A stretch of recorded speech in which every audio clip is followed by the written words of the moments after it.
Welcome to the Empowered Podcast, episode number 77. I'm your host, Ellery Wells, and today we're talking with my friend Lauren Gaggioli. And I've had her on my show before, but today we're going to take a deeper dive about how she started her business, how she did the practical steps to get started. I want to equip you and empower you today, all of you entrepreneurs out there. I want to show you the exact steps that Lauren took to leave her job, build a business online teaching students how to get higher scores on their ACT and SAT tests.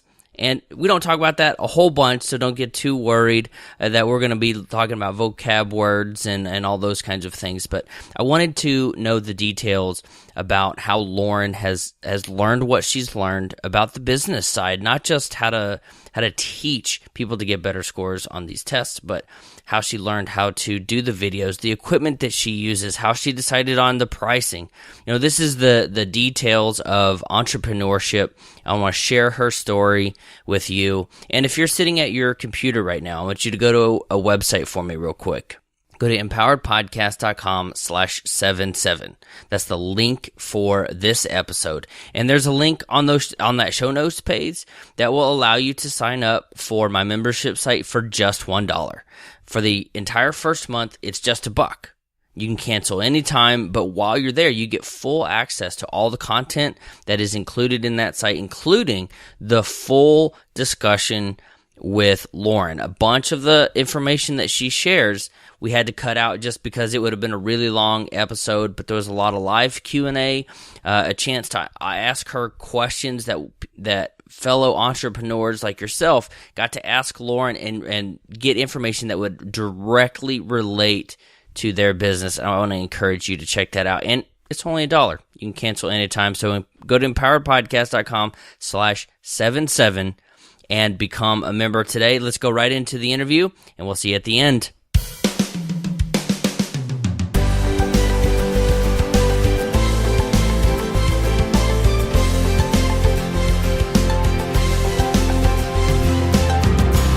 So thanks for tuning into this episode. We're talking with Lauren Gaggioli today, and she's going to tell us all about how she started her business tutoring, teaching SAT, all those fun testing things that we have fond memories of from high school and college. And so let's welcome to the show, Lauren Gaggioli. Thank you so much for having me, Ellery. It's exciting to be back. Yes, you're one of my few guests that I've had on the show twice. And of course, this is part of my membership site. So you're getting, you're getting to share whichever one, some of the ins and outs of your business, how you built it. And so we can all learn from you. So I'm excited to have you back and honored to be sharing your story with my members, my mastermind groups, coaching clients, and things like that. So excited to learn from you yet again. Happy to be here. Take us back to, I guess, before you had started your business. Now, if I can't remember the exact episode of the podcast, I'll put it in the show notes. But you're working for one of the big testing centers, and you didn't like where things were going. So can you take us back and give us an overview of where that started before you decided, hey, I'm going to start my own business. I'm going to make my own way in the world. Yeah. So when I started tutoring sort of out of necessity. I was an actress in LA, and let's face it, you need money. So I had to do something else to pay the bills. And so believe it or not, it's easier to find a tutoring gig than it is a serving gig up in LA. Really? Yeah. I guess the stereotype is waitress, right? Absolutely. Actors, waitress. It's not just actors, it's musicians, it's future directors, it's future producers, it's everybody. So the competition is stiff. You need like 5 years of experience, and they can find it. Wow. That was kind of out. But I always loved teaching. I'd always done peer-to-peer tutoring as in high school and all through college as well. So that was kind of the natural progression that I needed money. So I got a job, and I started with one of the larger companies. The thing that happened within the company that sort of caused me to veer off, I mean, I've always been entrepreneurial, but I just never really thought about it because I was pursuing acting. And then there were some customer service issues that were going on. And because I was just a tutor, I wasn't part of the, admin side of things. I had very little power to make it right for my clients. And yet I was the face of the company to those clients. So I sort of felt like my hands were tied. I wasn't getting much support from the office. And I thought, well, you know what? I can just do this better. I can do it at a lower price point. And, I think that's probably the way to go. So severed ties and never looked back. So I started a tutoring company, and then about 3-4 years in, I decided to start leveraging the power of the internet, and I've gone online as of last January, and still not looking back, just moving forward. Awesome. Why didn't you just say, it's bad, but it's not bad enough, I'll just stick it out and hope things are going to get better, or I've got benefits, or I don't have to, all of the crap that we deal with as entrepreneurs, as business owners, as online business owners, everything from acquiring customers to dealing with them and maintain all that stuff. What made you decide, hey, I'm going to take all of this on instead of I'm just going to sit here and, maybe it'll get better. Maybe it'll be okay someday. I guess I have to credit my dad with that, because he worked for a large company and always had ideas of going off on his own, and kind of felt like once he had his family and his house and, all those things, it was hard to leave the security of that. And I was young. I was, unfettered. I didn't have kids. I didn't even have a pet at that point. Like, I was living back at home. So if I needed some grace on my rent, I had it. And I felt like it was the right time. If I was ever going to do it, now was the time. And to be honest, the pay was good, but when you looked at the margin I was getting, not good. The percentage of what they were charging for me versus what was ending up in my pocket, and before ending up in my pocket was being taxed, I was like, wow, I can do better for myself. So I think that was really the impetus that my dad had always sort of whispered in my ear, and I saw that I was in a good place in life to start moving in that direction if I wanted it at all. So that's why I decided to do that. Yeah, I wish I had started my business. I don't know how old you were, but way before I did, because we don't have kids. We've got a cat. Cats are low maintenance.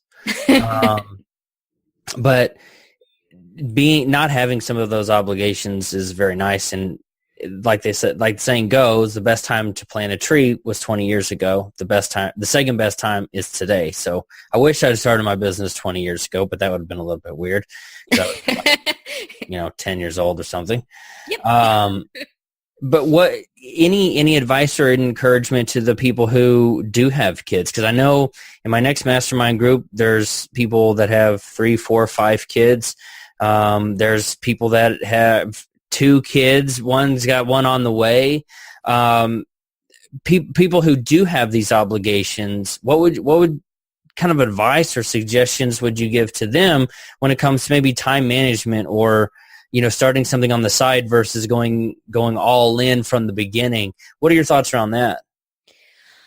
I would say overestimate the time it takes and the money it takes. Because truly, oh my gosh, like, it can get out of hand really fast. So you need to be looking forward. And I mean, I'll be completely honest, I did not turn a profit until very recently. And and not in my tutoring, but in my online company, because especially if you're online, it takes you a lot of time to build up the credibility in your space, be it with SEO, be it with, just creating relationships with people, those sorts of bonds. I guess there's a difference between being hungry and being pressed for time. Or desperate. There's a big difference between that too. Well, and that's something that, from my acting days, like, you can smell desperation from a mile away. If people just absolutely need it, I mean, sitting in a waiting room, you look around, you're like, okay, she is desperate and she's hungry. Like, there's a distinct difference. And people get nervous when they're dealing with desperation. Yeah. Because it reads as excuse me, it reads as uncomfortable in your own craft, not grounded, not rooted. And so I feel like if you're going to step forward and you do have these familial obligations or any obligation, you need to really not be counting on the best case scenario. You can hope for the best case scenario and work towards it, but you need to plan for the worst case scenario. Yeah, I see a lot of people that are just waiting for like this one event to get featured on Entrepreneur on Fire or to have a backlink from Pat Flynn or something like that. And sometimes those things happen. I mean, I've had Pat on my show and it was a fairly successful episode, but not the most successful. You know, it's just those one things like these big breaks, to use the Hollywood term, they generally don't happen. It's the big breaks happen after you've been showing up time after time. And the same thing applies to any sort of business, I think. Like you said, it comes over time. And just, by the way, did you hear Tim Ferriss's interview of the governor? Oh my gosh, no. Yeah, he had at Arnold's house, actually. And Arnold says, it's very good, which would be a freaking awesome experience for Tim. But Arnold said, I never went to a competition to compete. I went to win. And he said for all of his movie roles, he has never auditioned. He he knew the kind of person or actor that he wanted to be, and he just became it. He just dominated it. And in a time where people weren't necessarily looking for his body style, someone who could speak better than him, and he embraced who he was. And I mean, now he's known all around the world and is extremely famous and successful. So interesting that you mentioned that too. Yeah, well, and I think that you just hit on something. He embraced who he was. Like, you got to own who you are in this space, in any space. But you've got to be comfortable enough to know that you're going to win eventually and that it's coming from you, not from some break you're going to get. So I would say, you've got to be willing to play the waiting game a little bit. You work hard, you hustle, and you make connections, but there's never one thing that tips the scale. I don't believe. I think it's the sum total of little steps along the way. Unfortunately, that's true. I think I would like, and Carrie Oberbrunner and I talked about this. We were talking about specifically the transition between your day job and your dream job. And we would love for it to be this light switch. We would love to be able to be making, 50, 60, whatever thousand a year at our day job, and then just flip this switch and take all of this credibility, all of this experience, all the contacts, all of the success, and just throw that into our business and just immediately go from all of this to nothing for half a second, and then the light switches and it's all this great success over here. And we would love for that to happen, but it doesn't. So I like the slow thing. Not that it has to be slow, but I'm with you. I have a question, though, that I wanted to ask. I gotta find it here. Derek had asked, and this kind of goes back to this transition period that you were in with your business. Derek asked, how did you legitimize your tutoring services in the eyes of your customers? So you worked for this other company, you started all on your own, and just what we were saying, we can't make this light switch and all of your credibility immediately transfers. How did you legitimize your tutoring services in the eyes of your customers? Well, I think, my business is very, very much referral based. Tutoring, test prep, it's all referral based. So what was happening long before I ever decided to go off on my own was I was being referred personally. People weren't referring the company, they were referring me. And I think the company recognized that. They did give me some promotions to sort of keep me on. Just enough. Just right? Enough for a little bit there, yeah. And really, honestly, I probably never would have woken up if it hadn't affected my kids. Like, that's just the kind of person I am. I'm loyal, and I would be getting the referrals, which I could have siphoned off. But I didn't. I did the right thing and went back to the company and said, hey, this person is interested in working with me and let me put you in contact with them. So I already knew there was some magic there in the referral system. So all I did was let people know, hey, I'm no longer with them, but I do offer this. So when they would call me, I would say, yeah, I'm no longer with that company, but I do offer tutoring. And, if you're interested, it's a lower price point. It's the same person and I can get you the same results. And I think also the results were the other thing that really, when I started marketing myself, that was the thing that made the difference, because the company didn't track students' improvements in any significant way. But because I was so in tune with my kids and would check back with them once they got their scores back, it wasn't about like, okay, you're done, you took the real test, I'm on to the next thing. I would circle back and make sure they were all good and had the improvements that they wanted. So I had a log of how much my students had improved.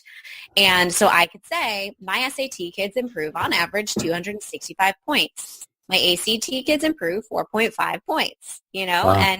And when you hear those numbers, if you know anything about the scales, those are pretty big leaps. On average for my students, it's about a 20% improvement from where they start.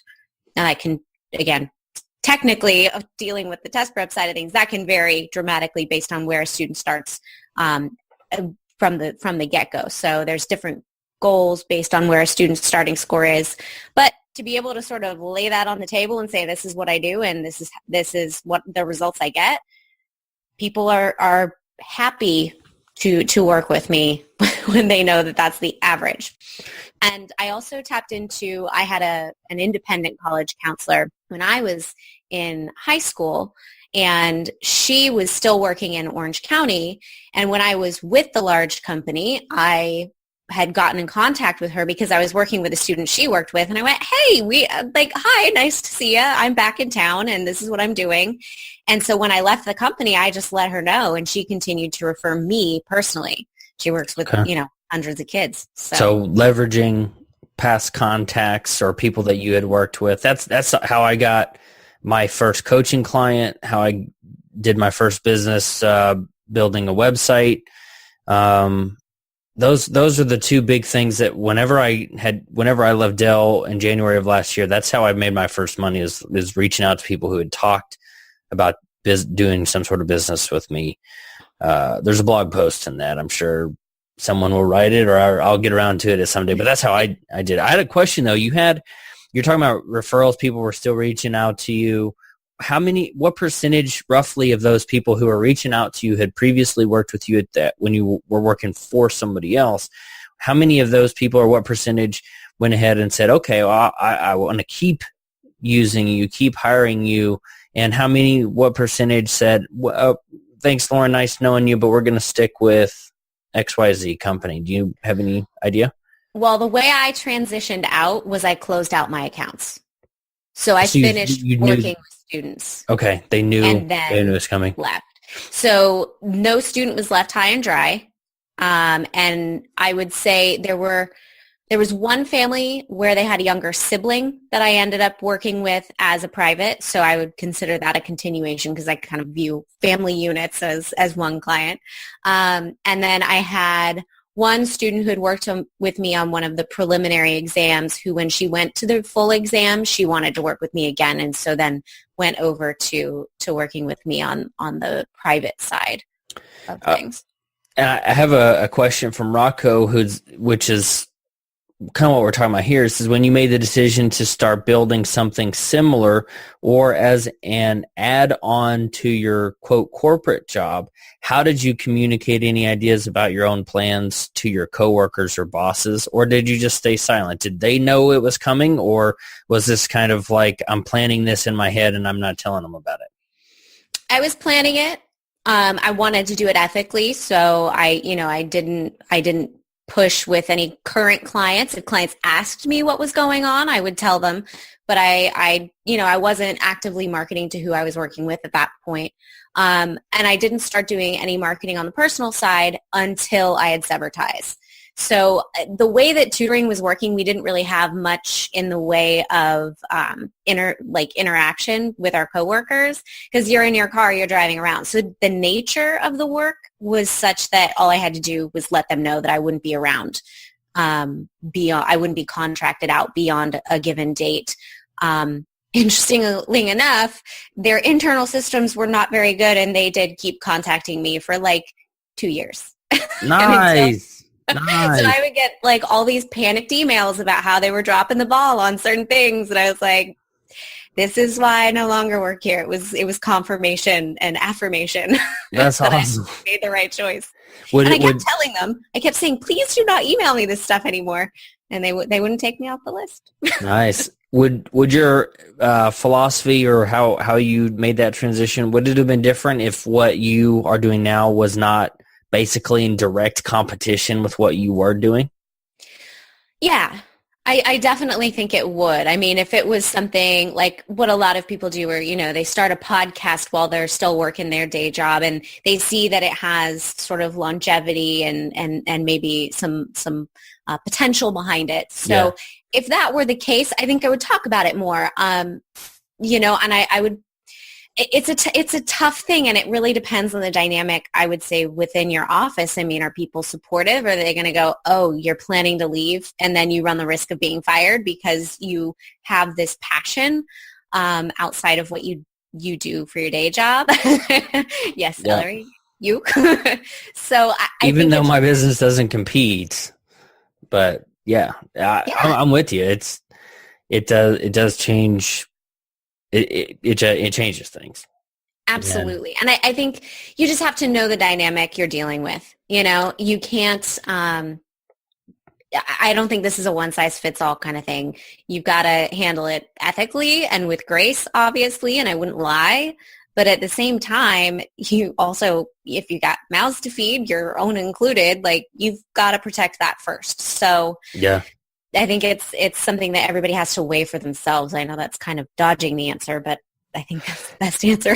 Well, I was talking to a mastermind person just the other day, and they're like, "Well, how do I do this?" I was like, "Nobody can tell. I can tell you, but nobody can tell you how to do this. We can all make recommendations, but one of the cool things about owning our business from end to end is it doesn't always work, but we can do whatever the heck we want. And if we don't like the format, change it. If we don't like how something is being delivered, change it. If we think, hey, I want to try to do it this way instead of the way everybody else is doing it, go for it." And that to me, that's kind of what you're saying is it doesn't work, or it changes from one person to another, the type of business, all those other kinds of things. And it's all somewhat relative. Now, I know we've got some more specific questions, and I think we will get to those. Maybe actually, here's a couple that work together fairly well. Okay. So how did you decide where you needed to price your products or the services? You said it was less than what the other company was charging. Why less? Why not the same?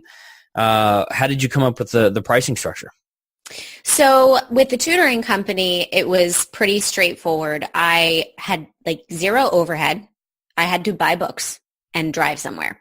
So I already had a car. I needed to buy gas anyway. Like it really, I just slapped a number on it that was lower than the lowest price tier, which I wasn't even being charged at. I was at a middle type price tier when I was with that larger company. So I dropped the price $40 an hour off of their price. That's their lowest a chunk. Price. Huge chunk. But I was also pulling in twice as much as I would have been otherwise because of what I was actually paid even at that higher tier. So that was something that I kind of went, what can I live on? And let me just charge that so I start kind of gaining a foothold in the community. And so that's how I started with the tutoring. Just as a curiosity, did your prices when you first started out, you said it was less than what they were charging, but way more than what you were getting. Mm-hmm.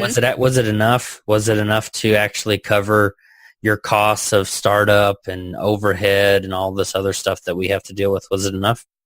It was, because really I had a static site, and I didn't do much. I just drove around Orange County and taught kids all day.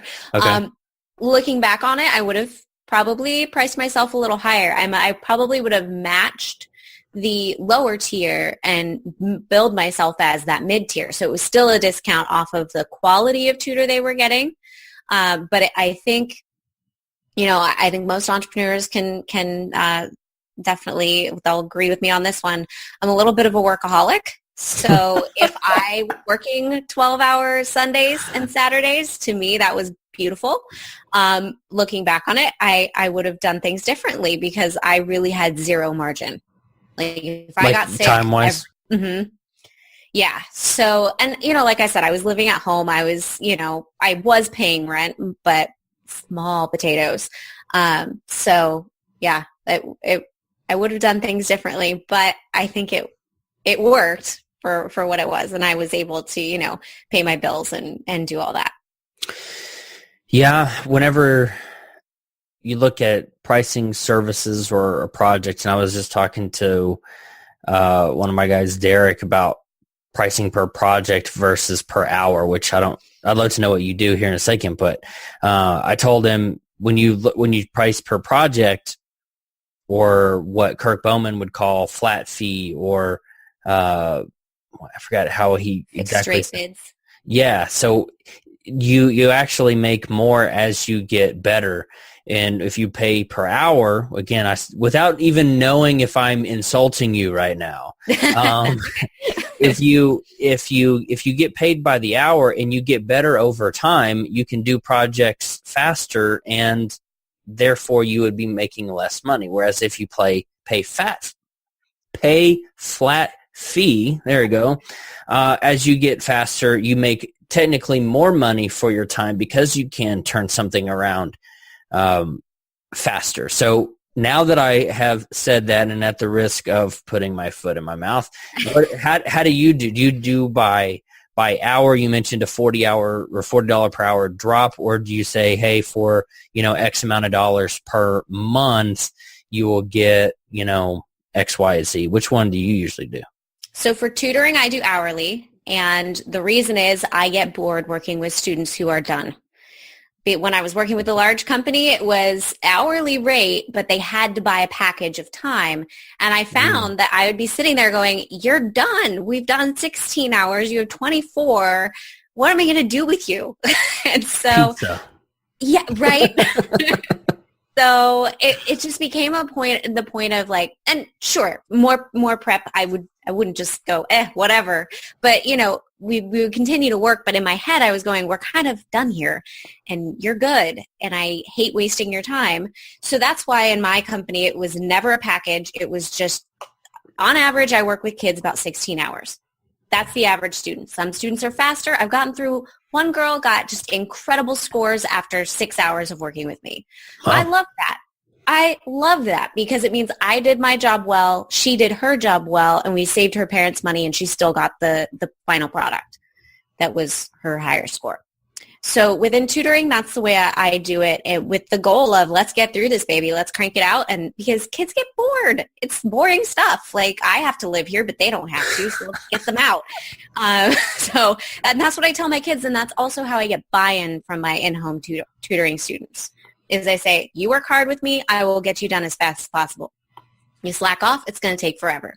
So I'm going to be here either way. You might as well save yourself some time and your parents some money. And there are legitimately students who need more time, which is fine. As long as we're all doing our best work, I'm okay with it. Okay. And with the online company, so when I went online, the idea was, I am going to put this out there. It's going to be completely passive income, and I am going to price it low because I have learned all of these strategies, and I truly believe that every student, and I do believe this, every student deserves access to high-quality test prep. Every student. So I came in really low. Like my full-length 8-week course that is comprehensive and high quality was priced at like the $127 mark. And at that point, wow. Yeah. And at that point, I was going through Marie Forleo's B School. And I did have a question about that. If you awesome. Cool. I think Renee recognized you from there. Oh, no way. Oh, that's crazy. We'll have to talk about it. But let me just say that I was in a group with my, ideal avatar. And they were all going, I don't get it. It must be a crap project or a crap product. You probably don't have anything worthwhile in there because it's so low. And so I talked to some of the women and I was like, okay, look, I'm going to raise my prices. You got kids who need this. If you come in at this price and give me some feedback on what you think it would be valued at, I would love to help you at this lower price point. It's a great deal. You just told me. So let's work together. And I will also do some one-on-one consults with you to sort of, help kind of up the ante, so to speak. And I did. And my course now goes for $497. So huge leap in price.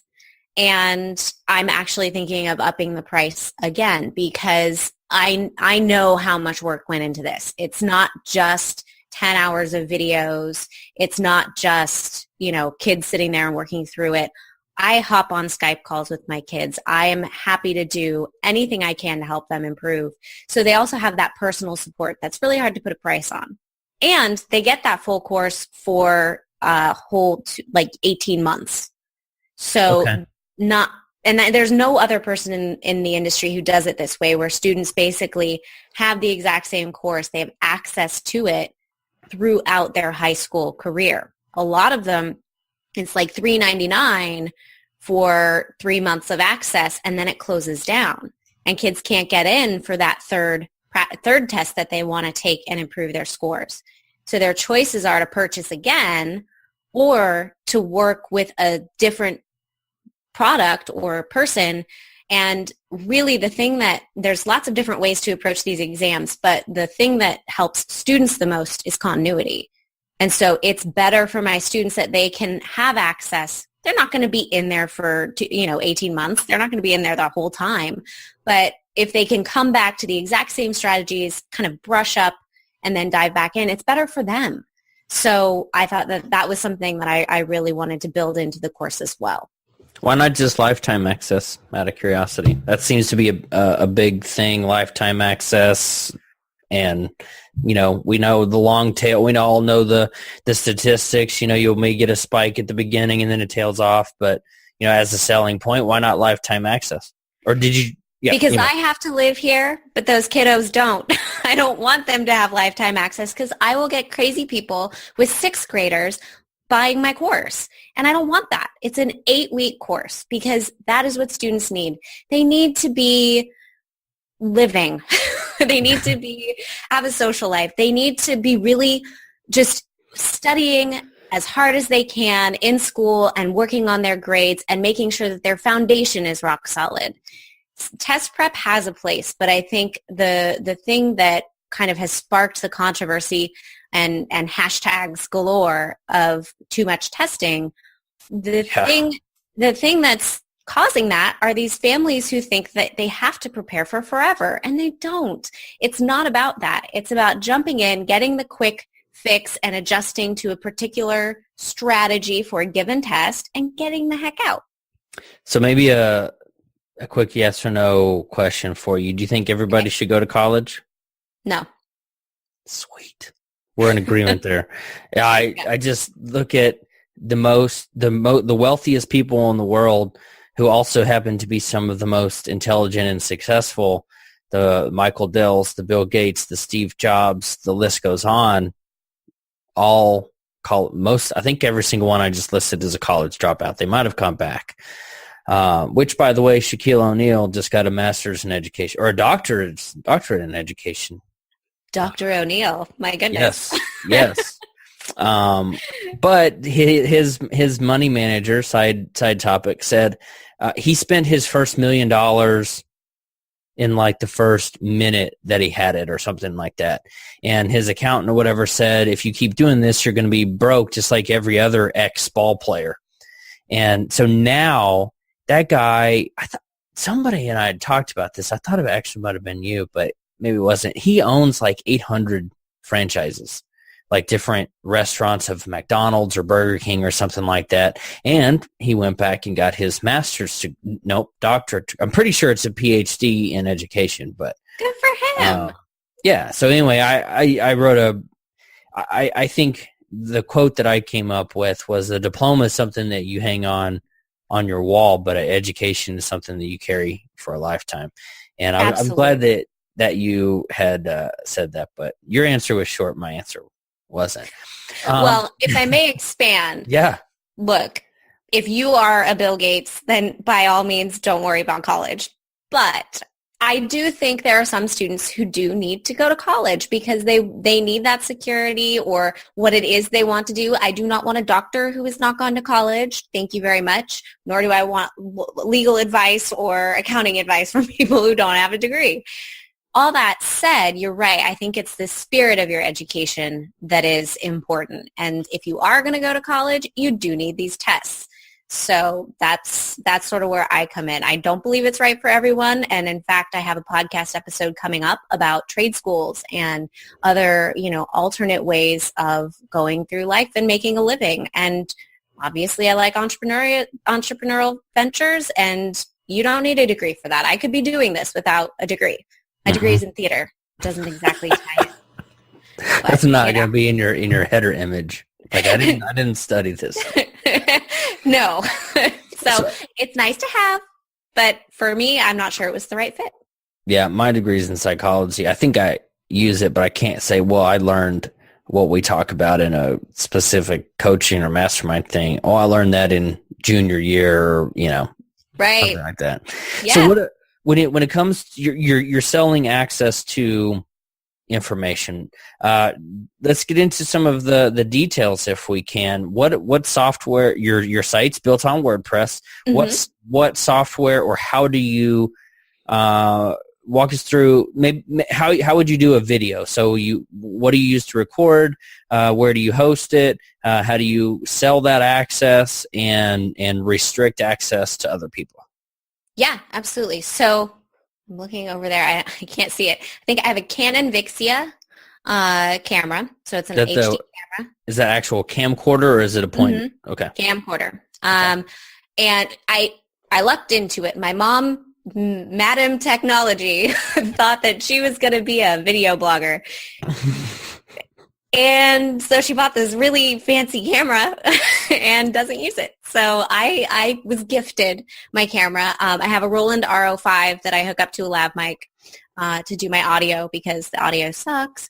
And so I made sure that I had that separate. What was that camera? It was a Canon? Canon Vixia S160, something like that. Yeah, Roland RO5. The lav mic is Audio Technica 3350, I think. Okay.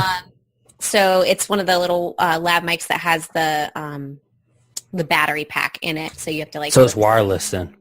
No, it's not wireless. But I found some people were sharing online that there's a new wireless mic coming out that I think I may invest in because I am tired of the cord.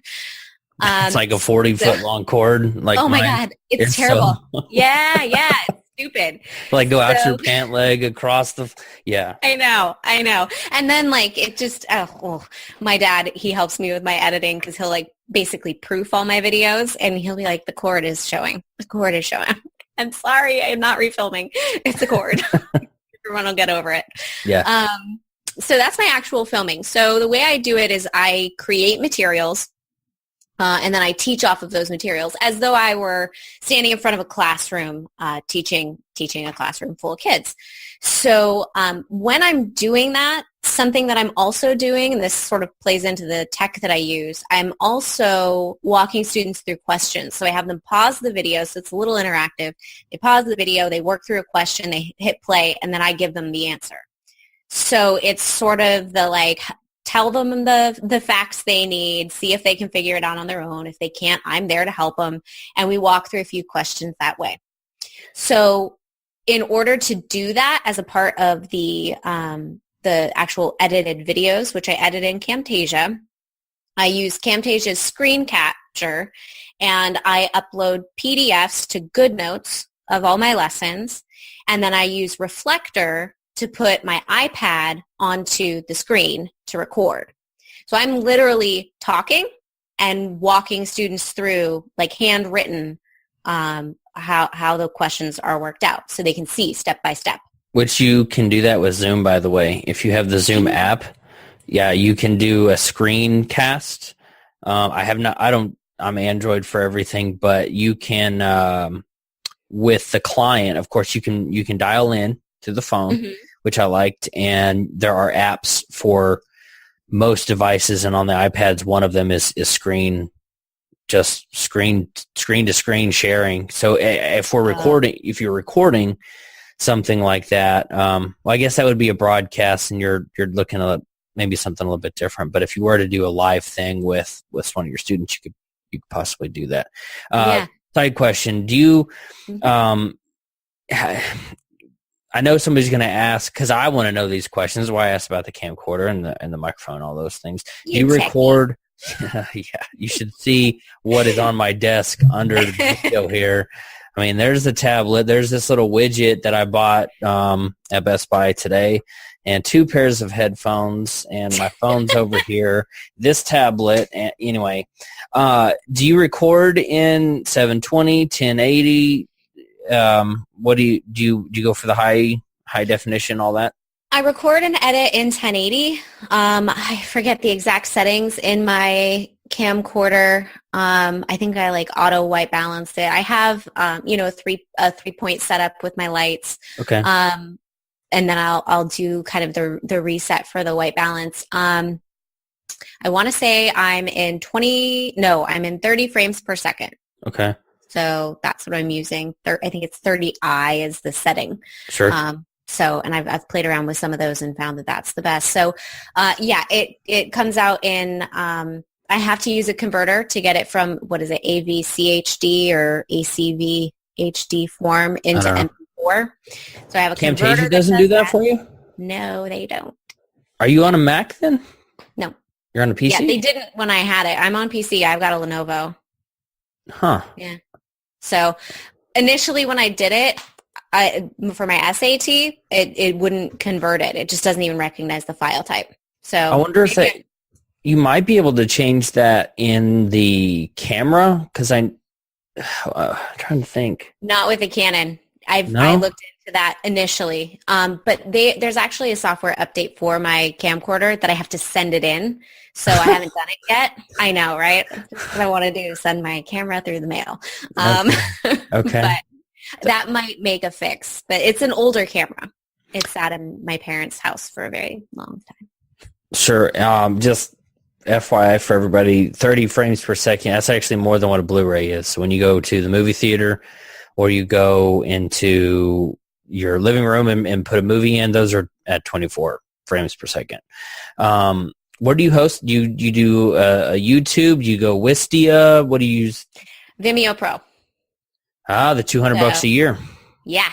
So that's the other thing that I sort of started charging stuff. And this is what I'm saying when I'm saying plan for worst case. Really look at every step before you start. But I use Vimeo, and I really like it because, and I don't know, I heard about Wistia after I'd already uploaded all my videos, and I was like, there's no way I'm changing it now. But there's a lot of security settings that you can set where people can't even rip the videos from your domain. They can't post them on any other domain. They can't download them. You can really lock the videos down. So obviously if they're screen capturing, there's nothing you can do about that, but they'd have to buy my course to do it. So was that a big concern for you to lock that? That's why I looked at it, because I was looking to sell individual videos for $2 or $3 a piece. What I ended up doing is uploading those videos to YouTube, adding them as unlisted. And I've actually had this conversation with a lot of people who don't know this. So there's private, which is just you. And then there's a setting, which also may be the private one, where you can give specific access to people you have to put in their email address. And then there's the unlisted, where there's no SEO. Nobody will find it unless they are looking at where you've embedded it, but the private won't let you embed it. And then if it's public, anybody can see it. So I just went unlisted and ended up selling access to basically a YouTube video. Nobody's ever complained, but that's how I know Vimeo Pro is $200 because I spent hours looking at it. And again, one of those things that they're talking about is they host your videos, which you, of course, know this. Instead of uploading it to YouTube, you upload it to Vimeo's servers, and the extra the restricting of access. You can sell individual videos, I guess, through their transaction system. I never looked at the back end of that, so I don't know how it works. But Joss Whedon, which I'm sure you're a Joss fan. I love Joss. He did. You talked about Firefly before. Yeah. and the Mal, Captain Reynolds cat of yours. Yes. He's a dapper fellow. Oh, man, all right, we're going to nerd out over here for a second. The fun things that I wanted to say. Joss did a video. It was a full-length video, but it was sold kind of like as a short, and this was last year or something. And he sold that video for $6 through Vimeo Pro. Do you remember? Does that ring a bell? No, I didn't know that, but it makes sense. Vimeo's very artist heavy. Yes, it is. You get a lot of cinematographers hosting their portfolios, and they've really upped the ways that you can put together your videos. So if you were, say, a cinematographer, you can have a portfolio, or you can have an album that's password protected. There's lots of different ways now to group it that it wasn't there when I initially went on. So I'm excited to see that, and I would certainly consider playing around with that if I ever wanted to host something off my site entirely. But you're then in turn embedding some code on your site, some HTML code. It's all through Vimeo. So you can actually, I think you can embed it in your site if you wanted, but like they have this portfolio thing that basically you're creating a portfolio all on Vimeo. Like you don't even have to put it on your site. I mean, your what you are selling, your courses, that's back. Okay. Yeah. So in terms of that, the way I protect it is it's in Member Mouse, which is a membership plugin for WordPress. Okay. And I had a programmer. We talked last time. I remember talking about why I hired a design team and a programmer because the site is where everything lives, and I wanted it rock solid. So that was an investment for sure. And that's a monthly thing, right? It is, and it scales with you. Okay. Which I think is really cool. So like something like Wishlist Member is a one-time thing, but here I can sort of count on new features. Like if it continues to grow, I'll continue to get great support and the features will continue to become more robust. So initially it didn't have all the functionality I wanted. I forget exactly what it was, but there was nothing does. No. Oh my gosh. But yeah, they've continued to add new features, which has been pretty cool. Okay. Okay.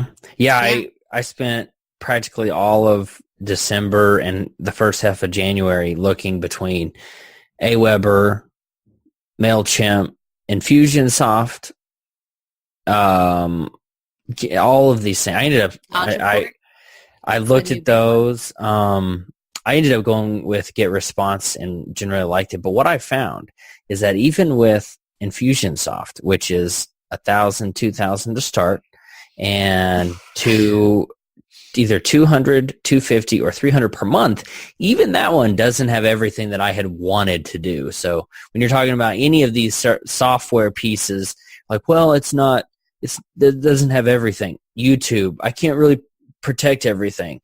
The other one, I can't do playlists. As frustrating as it is, no one thing will do it all. And if you're sitting there waiting, we've had a couple people dial into our video here. If you're waiting to find that perfect tool, well, you're going to be waiting till you're dead because those perfect tools don't exist, but maybe taking action and piecing two tools together, Member Mouse in a combination with Vimeo, you can do probably 90%, maybe 100% of what you had wanted to do. And with these unlisted videos on YouTube, I use Optimize Press and Optimize Member, putting them behind that, and any videos that I upload I can upload through my FTP account bigger than what you could upload into WordPress. Put those in a specific account, and Optimized Member will restrict access. They'll hide the base part of the URL. So with a couple different tools, you can usually get things done that you want to get done. But those perfect tools, those perfect resources, those big breaks, those things just don't exist, and they don't happen. So, so your course, you said 8 weeks. That one you get access to for about 18 months. What other product services do you have? So I have the SAT course and I have the ACT course. I also have created, though they're not yet live on the site, 2 what I call short form courses. So they're 2 hours to success on the SAT and 2 hours to success on the ACT, because what I found, and that's certainly not the way I would recommend preparing, you need more than 2 hours, but I found that I was getting a lot of calls from people in like the 11th hour, and they had no time and they needed help, and I didn't have anything to offer them, and I felt terrible. So I'm putting those on my site as a sort of lifeline for those students who are really, really just at, the last chance kind of kid, so that there is something for them. So those will be going up. I've got ideas for days about where I could take things, because I do have a podcast as well about the college admissions process in general. And so there's a lot I could do with that. But I just need to finish up the ACTs in beta. So it's rolling out as students are taking it. So I'm still in the midst of, editing and filming, and I'm still kind of in the thick of it. So I know I'd asked you before about the technology and the tools, and I think I might have cut you off. I don't know if I did or not. What other are some of these kind of mission critical things that you use? Well, Camtasia is what I edit in. You have 8, 6, I know the version's not important, but I just upgraded to 8 and I love it. Yeah, you know what? I'm in like 8.2, I think. I've had 8 for a while. Okay, it's the one that's kind of a real dark gray background. Mm-hmm. Yeah, I had 6 for a while. It was slow, and glitchy. 8 just looks so much better. Yeah, so much better. So yeah, okay. I agree. So latest version of Camtasia. That would I would say, if you're looking at doing any sort of online courses, anything where you want to do any sort of screen share, just bite the bullet. Just buy that crap. I mean, it's like $100. It's like the upgrade for Camtasia is $150, $161 after. Yeah, to buy the full version is $300. Did it go up recently?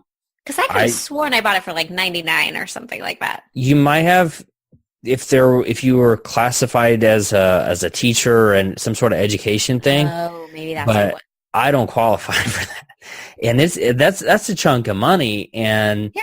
But nothing. I haven't really looked. One of the few things I haven't researched a ton, but Camtasia is probably, not only is it kind of an industry standard, but it's also extremely easy, and it produces some really, really great content. So Camtasia is a big one. What about your lighting? Did you go with the professional kit, or did you go to Home Depot like I did? I'll show you. I did not. Oh my goodness. I remember the photo on Facebook. Yes. Where you sent that. So each one they have I think the whole thing, the bulbs were they were as expensive as this little thing. But for the people listening instead of watching, it's just, what do you call this? It looks like Madonna's bra from the 80s. Right? Oh God, it totally does. Yeah, I forget what kind of lights. They're like work lights, basically, with the clip, right? Yeah. Yeah. It's got this clip. It's this real light aluminum, and you can get white lights, these little bulbs, and I can clip this onto my desk. I got 3 of them. You want 3-point lighting, so it eliminates all of those shadows and things like that. But I think I spent about $30. I think I spent as much on like weed killer as I did on my lighting kit. But those professional ones, they'll diffuse the light. They've got a cover on them, so you can't pinpoint the light source exactly. Yeah. So those are fantastic. What I do is I shine them against a light, and so whenever I get right now, it's just my fan. But if I were to do a video, which half the time I forget to turn these things on anyway, I bounce the light off of my wall or something. So yeah, you see people using white cardboard. I just turned it on. It's not plugged in. Yeah, not helpful. Right, right. But yeah, you can bounce light and all that to fill in shadows. Yeah, so I have the Cowboy Studios 3-point light kit. It's the umbrella, and it comes with like different, like I showed you the big diffuser. Mm-hmm. There's also sort of one that sets inside that you can get a brighter light off of. I like them. They're kind of a pain to set up and take down. So when they're set up, I leave them up and I film. And when I'm done, I'll put them away. But it's not like you're going to take it down every night. So the good thing you can't see the rest of this room because it's a mess. Oh, yeah. Again, yeah. this area. On the other side. This is great. All these books. And one of my readers, listeners, got me one of the bottle breacher. Yeah, Ellery, the 50 cal coach, and it's a 50 caliber bullet. They were on Shark Tank, the bottle breacher. Oh my gosh, no, I hadn't seen that. That's awesome. Yeah, it's super. So all of that stuff, this is all organized, but there's paper and, like you said, yeah. Don't look anywhere else. Do you use a green screen as well, or no green screen? I don't. I actually use this setup. So if you I imagine I'm standing here and this picture's over this shoulder. So I sort of just keep it really simple. When I'm teaching kids, I feel like if I can just use what I have, it's better than setting something else up. Someday I might upgrade for something like that, but not today. Have you gotten any feedback like it's not professional enough or it's too professional or anything like that? Because I know somebody's going to listen to this and they're going to say, well, my room is too messy or my wall's not the right color. Or, I mean, have you gotten any feedback that has adjusted your video technique? No. I think the kids who I'm working, like, it's kind of hard because I have to market to parents, but my clients are my kids, really, when you get down to it. They're not the paying clients, but they're the ones who have to use the product. So I try to just kind of keep it light, and I don't do too much, like, in terms of the editing. Like, I just try and keep it simple, like crisp cuts. I try to not keep, a static 20-minute shot. And that's why I do that interspersal of the working through the questions, because I think it kind of breaks it up. Yeah. So, but also I'm the one editing everything. I don't have enough time. Like, at the end of the day, I need to get this content to kids because they need to improve their scores. So to my mind, I'd rather have a higher rate of production than higher quality of production with fanciness and all that. So I try to keep it as simple as possible, to be honest with, and nobody's complained. I'm sure there are errors here and there, but my dad, as I said, he sort of proofs all of the videos before I send them out. Well, we get better with time, and I've told my wife Ashley, if a video takes me 20 minutes to shoot, not only will I probably edit it down to about 12, and I'll cut about 40% of it. But if it's a 20-minute video, it's going to take me at least 60 minutes, 3x, to edit it. Yeah. And it's when it's audio, like on a podcast, when an Audacity or GarageBand or something, that's one thing. That's a pain. But you're not having to worry about videos or picking your nose or looking in the wrong direction. Or not that you would do any of those things. Never. But I have I try to look at the camera. This whole video, I've been looking at you, but not at the camera. But if I'm doing a video and I look down to talk and then look back up, I try.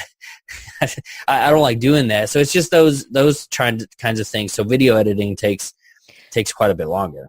Yeah, it does. And one thing I would say, too, is that, obviously I was an actress in LA. I've done my fair share of film, be it auditions or whatever. And one thing that you learn as you're editing yourself is what makes you a bad person to edit.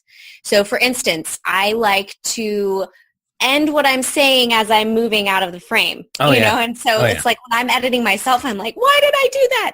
So what I've learned is what I need to do to be a better person to edit so that when it comes time to onboard somebody to help me, I'm going to be like their favorite person ever because I've already learned all of the things that I do poorly. So what are those? What are some of those top tips to make your video editing a breeze? That's a PDF download. I can just smell it right there. All right. Okay. PDF away. Okay. So are you talking about from the perspective of where you're the subject or where are you saying like, what can I do? Yeah. Just like because I know a lot of people are like us where they're going to be doing their own video editing. We've already touched on good lighting and the microphones and sounding good, but what would make that editing process just a couple steps easier so we can get on with the things that are generating revenue, meeting new clients, or marketing, which I want to get to, and acquiring new customers, which I want to get to? What are some of those things that when we're talking about editing that we can do on camera when we're being recorded that will simplify that for us? So you want to make sure that you have a full breath before you begin and a full breath after you end, where you are standing still and you are smiling pretty. It's not, and now I'm going to start talking. Like you have to be in the moment, be cheery, and then get started with what you're going to say. Because when you go to edit it, you're going to start looking so glum. It's horrible. Or you'll be moving out of frame and you'll still have audio going, like the worst thing ever.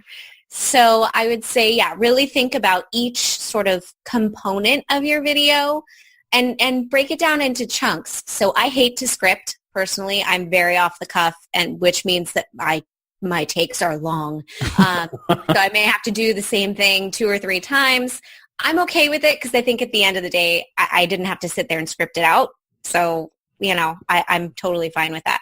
But I'm going to pay for it in editing. So you want to think like of having space between those multiple takes so that you can see, because I know what my vocal patterns look like now. Like I've watched the little, video, the audio separated out. I can tell where I'm saying, and now, da, da, da, da. Like my now peak has a very distinct curve. So if you do 3 like that, obviously the third one's probably the best. So as long as you put space between them, you can sort of see where they start and they end, and then you can splice together the best takes a little bit faster without having to sit there and watch every single one. Yeah, I think controlling your breathing is a big one. Just like if you were singing on stage, whenever I do my podcast intro or outro, at the end of it, I'll be like taking this big breath because I'm trying not to breathe because I know the microphone's going to pick it up or something like that. So breath control, I would agree. I would say that is a big component as well. So we've covered most of the software and the tools and what you use. Now I've got 2 questions kind of about marketing, so I'll try to roll those into a couple or into one good question. What are you doing to market? How are you gaining new customers? At the beginning, it was a lot of referrals and a phone system that wasn't updated that hopefully you were taking advantage of. What are you doing for marketing now? Is it Pinterest? A question from Renee. Is it Facebook? Is it LinkedIn? How are you marketing and getting new customers today? So most of my clients come from my podcast. Most people have listened to me at some point. Have you studied? Have you done surveys to do that, or is it just something that you kind of have? You just kind of know. I ask whenever I speak with families. Oh, how'd you hear about me? And I would say 9 times out of 10, it's my podcast. Really? Okay. So I created the podcast very intentionally. So the podcast itself is an affinity building tool on both sides. And what I mean by that is I covered more than just test prep because test prep is boring and we don't want to bore people on our podcast. We need to give them more information than, just this teeny tiny piece of the college admissions process. And I knew from my time as a tutor, sitting across the table from people who have a school counselor and an independent counselor, they still have questions about the college admissions process. And so because I knew that, I said, well, I'm not an expert on it, and why don't I create a resource to answer all those questions that I can offer for free? And so I created the podcast to both build affinity with a potential client base, because a lot of people start thinking about college admissions before they ever think about test prep. And I'm also finding potential referral sources, because my guests are counselors, and they're involved in some capacity with the college admissions process. When it comes time for my piece and I've given them exposure and I have an affiliate program, I'm top of mind. So it's sort of this dual action thing that's going on. And I think, I've started to pay attention to what resonates with my audience. Now I have about 46 podcast episodes out there. I can see, what is most helpful to people. I did some SEO optimization with, I guess that's search engine optimization. Yes. Department of Redundancy Department. So I'm finding that it's my solo episodes that most people are interested in, the ones where I am talking about test prep. But I don't think that's because I started there, because I definitely didn't. I do the majority of my work is featuring other people, but then I think they hear the spirit with which I go into this stuff, and I try and make it as stress free as possible. So when it does come time to work with somebody, they know sort of my thoughts on this subject, and I've put out some great information about test prep and about setting a good testing timeline and some of my hacks for the SAT and ACT. And then they're ready to roll. They're convinced that I know what I'm talking about. That's a true tutor right there, because you said the spirit with which instead of the spirit I do this with. I would have said, I know the difference, but I generally write in the spirit with instead of the spirit with which. So, yeah, it's the grammar girl coming out. What about, so most 9 out of 10 of your new clients are coming from the podcast. Do you have sponsors on the podcast like that? I see all in these Facebook groups, like, how do I reach out to sponsors? How do I do this mid-roll and pre-roll? Like, God, you are asking the wrong dang question. The question is, how do I add more value so people want to pay me instead of saying, hey, you should pay on it? That's just my philosophy. That's some advice that I got from Cliff Ravenscraft a couple years ago. Be so good they can't ignore you. I think you and I might have at least talked about that once, whether it was on recording or not. My first clients came to me. Coaching client heard me on somebody else's podcast and came for the exact same reasons. So I don't have any ads other than my own products or, hey, go check this out. So for the audio people, she was pointing at herself. What type of advertising do you have on your show? Is it third party or is it your own stuff? Are you monetizing the podcast? Bunch of questions all at once. All right. It's the College Checklist Podcast, brought to you by higherscorestestprep.com. Okay, very cool. So, and I make no bones about the fact that that's me, but I feel like I would muddy the waters if I brought anyone else in. I'm already featuring guests, who I'm happy to provide links back to their site, that sort of thing, and I do that regularly. But I don't see any need. The spirit with which I created it, I did it again.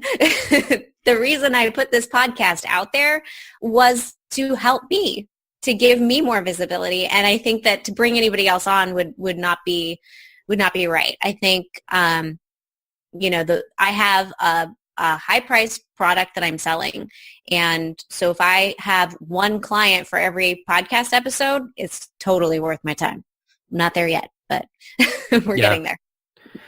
Yeah, I was talking to, her name was Connie, and I I can't even remember what we were talking about. You said something and it triggered something, and then I got engrossed in what you were saying. I forgot what you had want, or what I was going to ask you, the follow-up question, and I don't remember the ad. Something about sponsor. Yeah. Oh, that's right. That's right. By coming out with the product, I was talking with her about developing your own, your a $10 product. And I wrote a blog post about that. And that came directly out of a mastermind conversation that we had a couple months ago. And just exactly what you said, Lauren, is you can sponsor your own stuff. And if I make 97% commission on the ebook that I sell on my site, because PayPal will take 3%, or 70% if I sell it through Amazon, or I can make 4% if I sell an Amazon product, or 50% is not bad. Some affiliate programs are 50, 40, high percentages. Mm-hmm. But by having your own products, you can sponsor your own stuff. And I know this quickly spirals into a chicken or the egg conversation. Well, I can't sponsor because I don't have a product and I don't have something to. How do I do it? So don't wait until you have one to do the others. The long and short of that. But absolutely, and I think your audience will tell you if you don't already offer something. They'll tell you what they need. So if you're like I said, I have a couple of product ideas around the podcast in particular, not even around test prep per se. And it's because I've learned so darn much that there's a way that I can package it and sell and, do a lower ticket item that also helps people, which, at the end of the day, that's what this is all about. Helping somebody with something you're good at, solving their problems. So if you keep looking at it, you keep thinking about it, you stay creative, you'll find something, But creativity is a muscle, just like your arms or your legs. The more you use it, the more you will have. And Ashley and I were talking about this on our recent podcast episode, is now I can have a 2-minute conversation with somebody, and I'm sure you're the same way, Lauren, and have 100 ideas. But a year ago, it would have been like, oh, it's just we get this mental workout and get so many more ideas. So 9 out of 10 come from the podcast. Where does that other one come from? Usually affiliates. I have a few college counselors who will recommend my services, and then they get a discount code as well, and they make a percentage back. So cool. It's a great, kind of win-win-win. Everybody gets a little something, and kids get great preps. So, the counselors who continue to sort of pull even more people in are the ones whose students have already gone through, and they've seen how effective the prep is. Any idea on the amount of revenue you've gotten from affiliates and how much you've paid out off the top of your head? I don't know those numbers. Is that like a gut punch when you pay affiliates, or is it like, sweet, I get to pay affiliates? Oh, it's awesome. I love it. Because the thing is that I'm making money too. And again, at the end of the day, we're helping somebody. So to me, that nothing gets better than that. So. Another question from Renee, who I think she had mentioned where she thought she saw one of your promoted pins on Pinterest. Do you do that? And do you do promoted pins on Pinterest? And if so, or if not, how is Pinterest specifically working for you? I do not have any promoted pins on Pinterest. I just saw the announcement that they made everybody remove their affiliate links and now are monetizing their platform. So I haven't kind of gotten into that yet. But I am really excited because that's where my target market is. And I have a Pinterest page, but I have to say I don't get a lot of pinning from parents per se. I get a lot of kids because I have a couple of SAT and ACT tricks and tips and things like that. And those pins that are connected with a podcast get repinned. But yeah, I mean, moms are on there. And really, when you get down to it, moms are my target audience for the selling piece of the puzzle. So where's your big social platform where does most of your interaction come from? Twitter and Facebook. Twitter is more with my college counselors. And then I also have a Facebook page that I've done some Facebook promotion. My dad and I did a webinar together about 3 ways that you can leverage your SAT or ACT score to pay for college. And I played around. I was in Amy Porterfield's. I was in her beta test for a new course she's putting out. And as a part of that, I put out an ad kind of pulling into that. And so got about 50 more leads from that. And, we'll see. Because I'm very much, like I said, I think the early bird doesn't necessarily get the worm, or the eager bird doesn't get the worm. I really want to cultivate a relationship with my clients, because even though it's online, it's not faceless. And I am the brand. It's just me and my parents who work with me. So I want to get to know people. And so, I don't rush that. So, but we'll see. I imagine I would have some pretty nice turnover from that. Or not turnover, but I think I would have some purchases. You had mentioned something about leads, and that to my sales background, CRM and all these. How are you tracking that? How are you managing those leads? How are you progressing from someone which I think some people listening to this will reference my 30-day blogging course where you go, I saw my webinar where I talked about being people interested, involved, and invested. How do you progress people through this process, and how do you track all of that?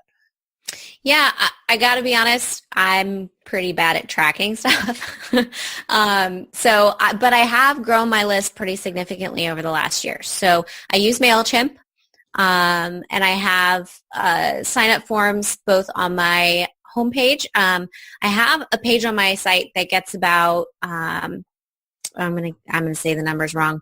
Gets a lot of hits a month, and it's about the SAT and ACT dates, and I have pop-ups there to pull email addresses. And we do webinars, and like I said, we repurposed a webinar. So those are sort of all ways that we onboard people, and I'm planning to get a lot more targeted with that. I've actually redesigned some interior pages of my site. They're not live yet. But when they go live, I'm sort of changing the way I do my email nurture sequence. So right now I have like 16 emails that go out once a week.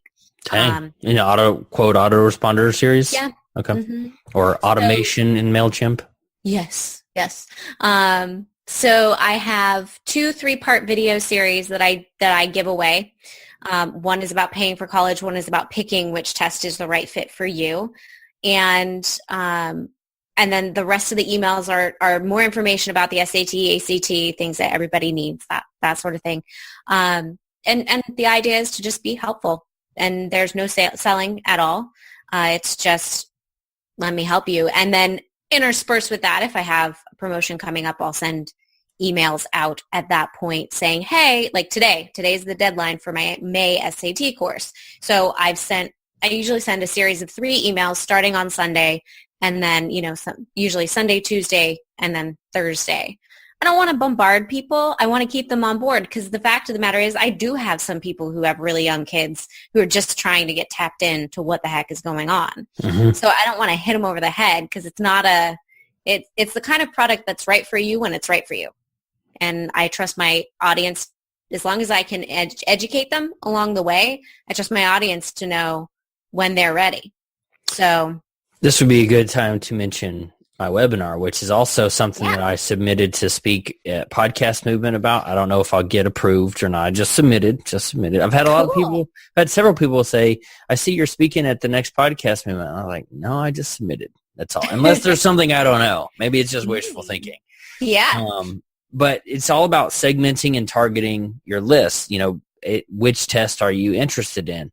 Are you looking to take it the first time, or are you looking to improve your scores? Those are some segmentation ideas that I would possibly suggest. And then on my webinar, talking about how to do this, how I do this on my workflow, having different lists in MailChimp. I think before I switched to GetResponse, I still have my MailChimp account, by the way. Oh. It's probably not going anywhere.